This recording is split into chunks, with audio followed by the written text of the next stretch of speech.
आताच Vinay Indian gas एजन्सीला जाऊन आलोत. सरकार म्हणतं गॅसचा कुठलाही तुटवडा नाहीत. एजन्सीला गेलो तर एजन्सीवाले म्हणतात आम्हाला जर 15 सिलेंडर आले तर 15 वाटप करणार, 100 आले तर 100 करणार, 500 आले तर 500 करणार. खरं आहे ते एजन्सीवाल्यांचं. पण एजन्सीवाल्यांना का खार घालायचा आहे का तिथं सिलेंडर ठेवून? वरतून जेवढे आले तेवढे सप्लाय करणार असते, पण एजन्सीला सुद्धा मॅनेजमेंट करता येईना. 13 मार्चला सिलेंडर बुक केलेलं आहेत मी. 23 मार्चपर्यंत वाट बघितली मी सिलेंडरची घरी. 24 मार्चला एजन्सीला कॉल केलेत, एकही कॉल रिसिव्ह नाही केला.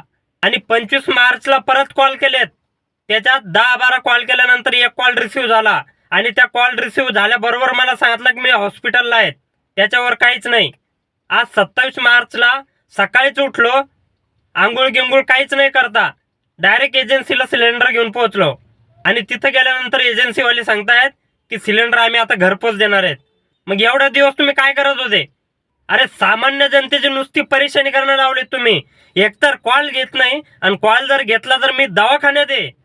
एजन्सीलाच ठेवायचा ना मोबाईल. नुसती परेशानी लावलेली आहे सामान्य जनतेची. जो सिलेंडर अगोदर बुक झाला त्याला पहिले डिलिव्हरी करा ना.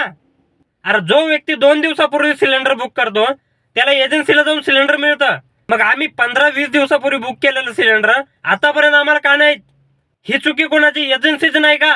आणि कॉल केले तर रिसिव्ह करत नाही, आणि केला तर मी हॉस्पिटलला आहे. अरे सरकार तर नालायक आहेच. सरकारची तर लायकीच नाहीये सामान्य जनतेच्या गरजा पूर्ण करावा म्हणून. पण कमीत कमी तुम्ही एजन्सीवाले तर व्यवस्थित मॅनेजमेंट करा. सकाळीच उठलो आणि एजन्सीला घातली तिथं जाऊन, आणि तिथं गेल्यानंतर अजून ते म्हणतायत की इथं सिलेंडर मिळणार नाही. अरे 13 मार्चला बुक केलेलं आहे मी सिलेंडर. त्याच्यात काही कस्टमर असे सुद्धा आढळलेत मला.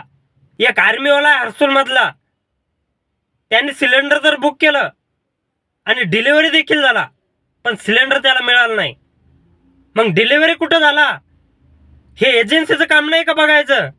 मान्य आहे तुम्हाला जेवढे सिलेंडर आले तेवढेच तुम्ही सप्लाय करणार आहेत, जेवढे सिलेंडर आले त्याची तर व्यवस्थित वाटणी करा. हे सरकार पूर्ण अपयशी ठरलेलं आहे.